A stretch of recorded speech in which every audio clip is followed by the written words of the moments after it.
Hello, my name is Matthew, and I read Around the World in 80 Days by Jules Verne.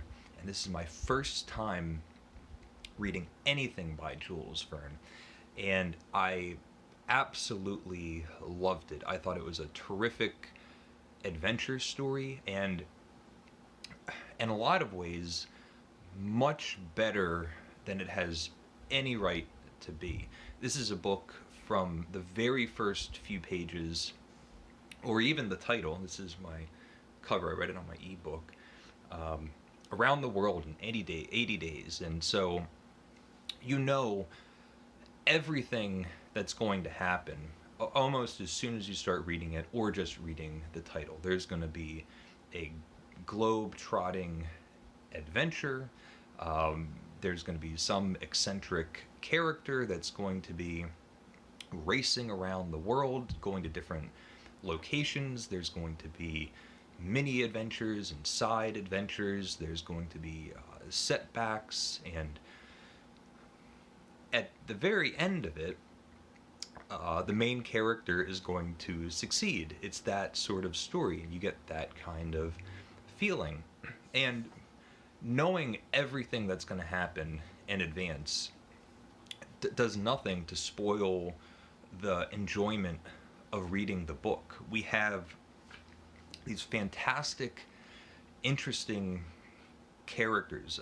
The main character, our protagonist, is Phileas Fogg, and he's a mysterious, wealthy Englishman. He's the kind of English gentleman that kind of comes into English society, and nobody knows where he amassed his wealth from. And he's very meticulous and persnickety, likes everything to be exactly so, everything's right on time, and wants to have his tea or coffee or whatever it is in exactly the right temperature. And if it's not 186 degrees instead of 188, he'll fire a servant for not being exactly particular. And the whole beginning of this story is perfectly ridiculous. Phileas Fogg, I always want to say Phineas, but Phileas Fogg enjoys going to the gentleman's club so he can play his card games. He likes to play cards and gamble. And a wager comes out, just a fun conversation. There's a news item about being able to travel the whole world in 80 days. And somebody says, well, that's impossible. That would be if everything goes right and if everything ran like a clock. But in real life, pragmatically, it could never happen. And Phileas Fogg goes, well, I could do it. And they go back and forth, and finally Phileas Fogg goes, it's a wager. I'm going to do it. £20,000. And at first they don't even believe him, but he takes it seriously. He has a new servant. It's his first day on the job. His last servant got fired for the coffee temperature mix-up. And so he has half of his wealth on the line, and he's going to be leaving the very next day to go across the world and have this adventure. And there's a great early chapter of all the buzz around London. It's almost nowadays like a news item going viral.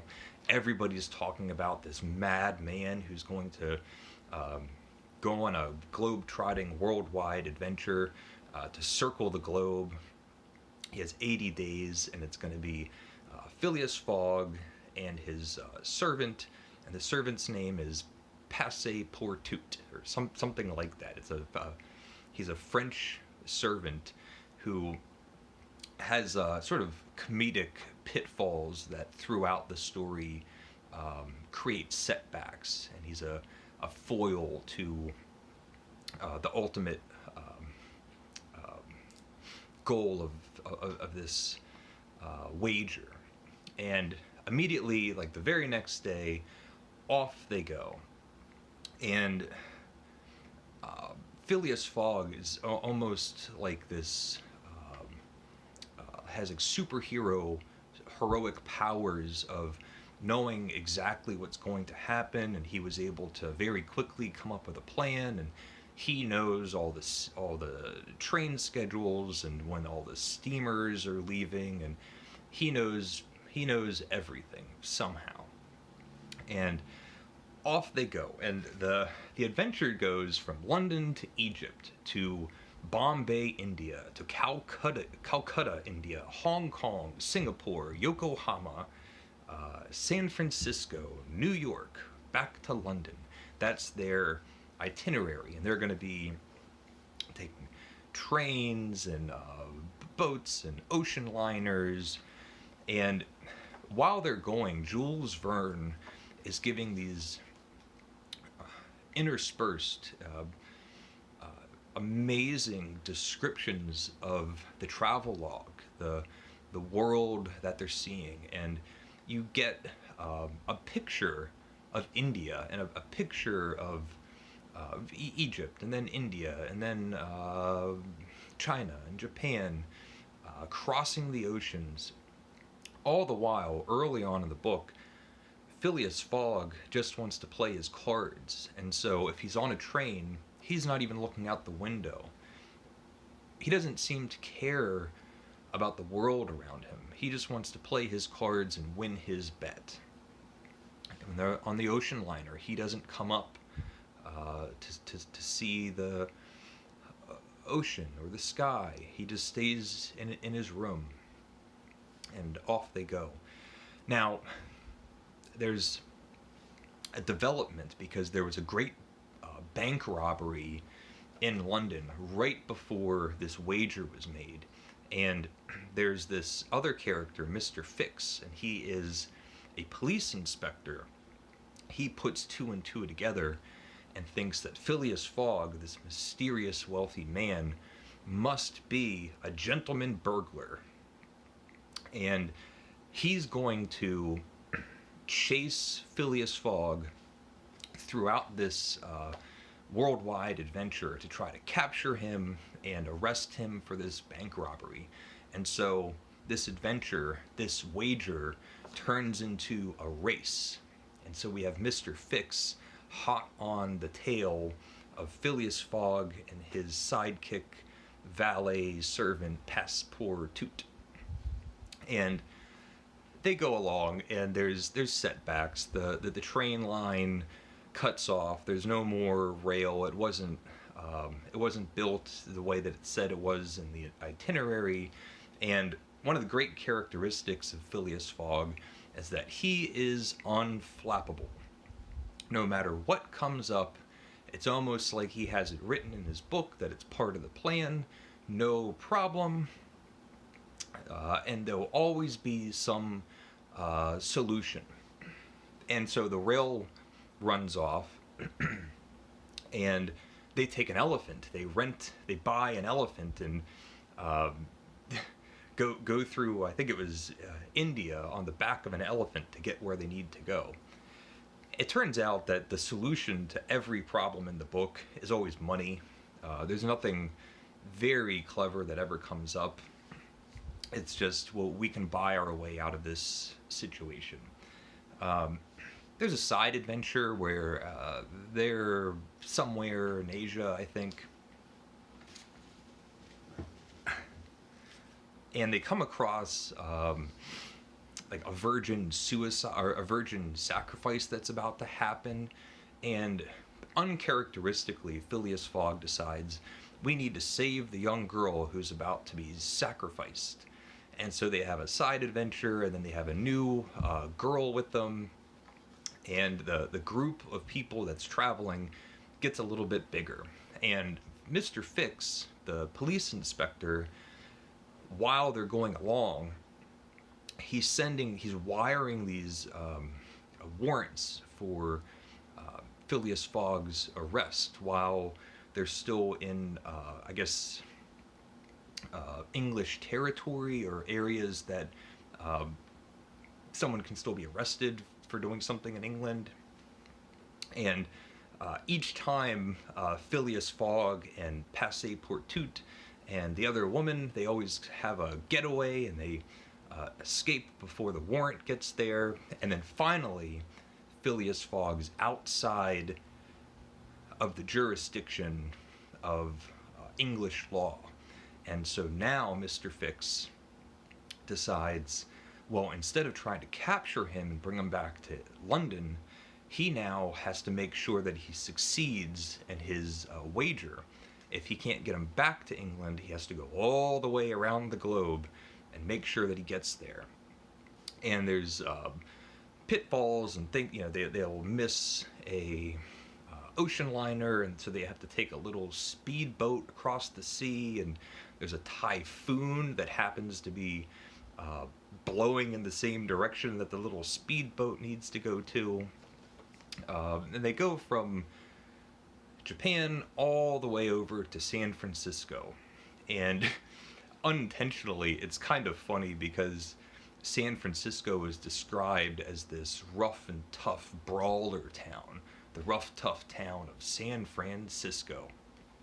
And there's one of the great things about the book is that it's so lighthearted and bouncy and feels fantastical. It feels like a more adventurous, high-spirited, optimistic version of the world that we really live in. There's hardly any discrimination or racism or belittling of other cultures. Everywhere they go, you just have big rosy glasses of how wonderful the world is. But there are some humorous parts that just have a jab that has a light touch. In San Francisco, there's a political protest. There's like a big melee riot with all these people fighting, and Phileas Fogg and Mr. Fix and Passepartout are somehow get involved in this. People are getting punched out, and there's a punchline that it's this political rally, and someone goes, well, who are they trying to vote for? And it's the Justice of the Peace. And other things happen. They're on a train across the United States. They go through Salt Lake City. They hear about the Mormons. They're getting close to New York. There's an Indian tribe that attacks the train, and we get this big train scene where there's fights going on.